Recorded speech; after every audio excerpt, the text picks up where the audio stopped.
Hey everyone, it's Dan Khan bringing you another Icewind Dale Rime of the Frost Maiden expansion walkthrough. Today we're going to be looking at Evermelt. Evermelt is not an original location. Evermelt was first introduced during the R.A. Salvatore book, The Crystal Shard, and again seen in Legacy of the Crystal Shard, which was a D&D Next product. That many people that are running Icewind Dale are familiar with. Of course, this video is going to contain spoilers for Icewind Dale Rime of the Frost Maiden, as well as Legacy of the Crystal Shard, maybe even the book, The Crystal Shard. So if you are a player, this is not the video for you. This is for DMs only that are planning to run Evermelt. All right, let's get into it. So Legacy of the Crystal Shard gives us this cool side map of Icing Death's lair at Evermelt. There's this pool where the bear tribe is located, and then there's this chute and ice column and dragon lair. This is all from the Crystal Shard novel, where Drist and Wolfgar come and they kill a white dragon so that Wolfgar can prove himself. Super cool location, but this map isn't super usable in virtual tabletop. You probably gotta make your own new thing, and that's exactly what I did in this adventure. This Evermelted expansion is, you can use this actually if you're running Legacy of the Crystal Shard, or you can run it for Icewind Dale Rime of the Frost Maiden. So let's walk through it. This is Evermelt. And of course, Legacy of the Crystal Shard is not included with this Evermelt download. You need to buy this separately. It's on DMsGuild, and you don't need this to run my Evermelt expansion. I just wanted to show you where it was inspired from. Okay, this is Evermelt. This is what you'll get on DMsGuild, and one thing that I really like about how this adventure turned out is the adventure hooks are really great. You can put this in a lot of places. So you can tie it into chapter 2. The white dragon bones from Wormdoom Crag, you can instead have the party try to find the white dragon bones at Evermelt. You can decide that the Reged tribes know the location of the Codicil of White, rather than Velen Harpel doing a lore dump at the end of chapter 4. And if they do so, the party shows up, says, hey, we think you might know where this artifact is, and the Reged tribe says, sure, we'd be happy to help you, but first, can you help us get to Evermelt? The next two hooks tie in from chapter 5, so you would actually run Evermelt after chapter 5, which is really cool, because I think that after the Isle of Solstice, there's some room for some fun before you go to the Caves of Hunger, and this is I think this adventure makes for a really good transition. So basically the concept is, when the party gets the Codicil of White, they're likely being pursued by the followers of Oral, and so they try to find refuge with the Elk tribe.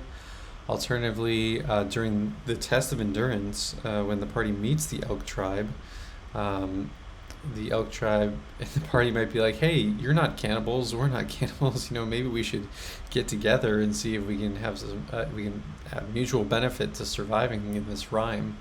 And so, Wolfgar or Jarund Elkhart, whoever's running the Elk tribe in your game, can say, hey, when this is all over, come find us. You can give the party some sort of landmarks to find the Elk tribe. Finally, at the end of chapter 5, anyone that fails the Constitution saving throw at Solstice is frozen solid. Yikes. And one thing that could be cool is if you bathe in the waters of Evermelt, maybe that condition ends. So if if somebody fails that DC 21 Constitution saving throw, which someone's likely to fail, this could be a way to save their character. Anyway, let's get into the adventure. So you're going to head to Evermelt. You're going to meet the Elk Tribe, and they're basically going to say, surviving the rime is tough. We can't do it anymore. We're starving. We need to get to this mythical place called Evermelt so that we can set up camp and basically ride out the rime. And so the notable tribe members are Jarund Elkhart and Hengar. My group called him Hunkgar because the art for him is, well, you can see here, this is Hengar. So Hengar volunteers to join the party as they head to Evermelt, and let's see. They arrive at Evermelt. So here is the sacred pool. We got the art super, true to the Legacy of the Crystal Shard art. So we're going to start up here, and then the second map I'm going to show you is all down in here. So the sacred pool is here. Of course, the Bear tribe in Legacy of the Crystal Shard took over Evermelt.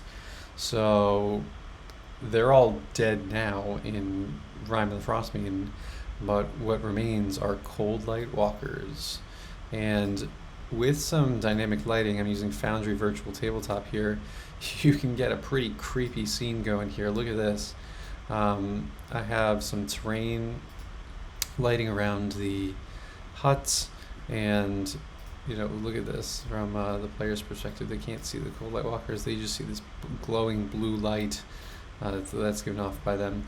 So there's the cold light walkers and there's the lesser cold light walkers.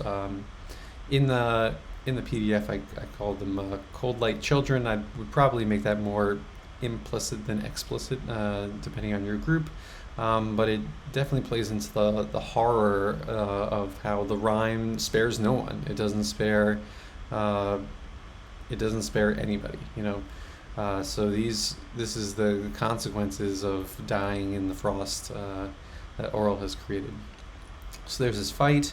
During the fight, there's a little complication with the Chwinga, and the party should beat the cold light walkers. Look around.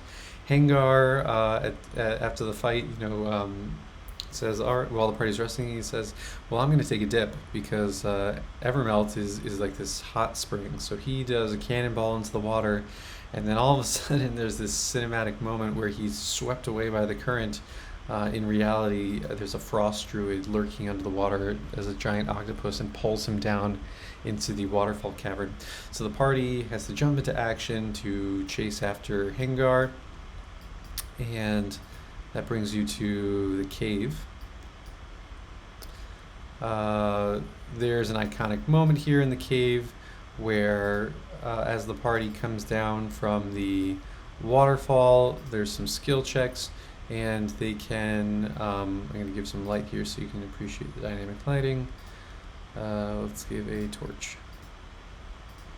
As they come down the waterfall, they see this central pillar, and they can make a check to try to grab onto it and swing around it like Hengar does in the book, or they land on the jagged icicles here unless they figure something out.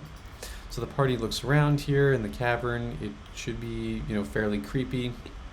The frost druids are lurking in the shadows of Paths Without Trace. There's two paths the party can go. This path, which looks dangerous because there's some skulls and skeletons, there's some treasure there. That's really just a red herring. The other way is the dangerous way. There's some brown mold here that's disguised by hallucinatory terrain from the frost druids.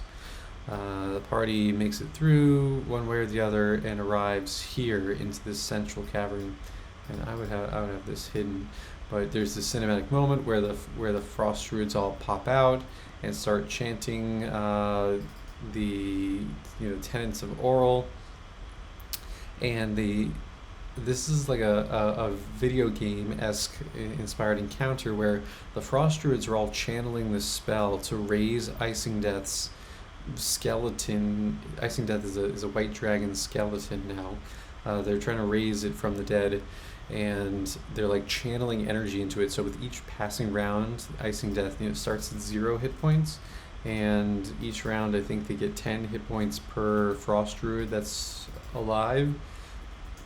So you can even show this to the party and have them see this ticking up. I wouldn't show this to the party, because as soon as you show that token to the party, they're going to start attacking it, and you want them to fight the Frost Druids at this point. And then once the Frost Druids are dead, or Icing Death gets to 100 hit points, then I think they all know what's coming, but then you show them the token, they're like, uh-oh, and they gotta fight Icing Death, the undead Frost White Dragon. And yeah, this should be a pretty epic fight. There's scaling for levels 5 to 6. There's sort of a rewrite here, adjustments for if you're running this, you're just running Legacy of the Crystal Shard and you want to use this for the maps of Evermelt, you can totally do that. And of course we've got stat blocks and all that. So that's Evermelt. Evermelt should be a lot of fun. If any of your party have read Crystal Shard, they're going to be really excited to see this. And one last thing, you can put Evermelt basically anywhere along the glacier. I'd put it either at the end of one of these rivers. So maybe here, which is fairly close to the caves, or down here. Any of those locations where there's a river running from the glacier is a good spot. So that's Evermelt. Enjoy. If you like this video, check out my other Rime of the Frostmaiden videos. I do a full walkthrough of all of the towers of Ithrin and from the expanded Towers of Magic. And if you are interested, you can pick this title up along with all my other adventures for Rime of the Frostmaiden on DMsGuild. And I hope you enjoy.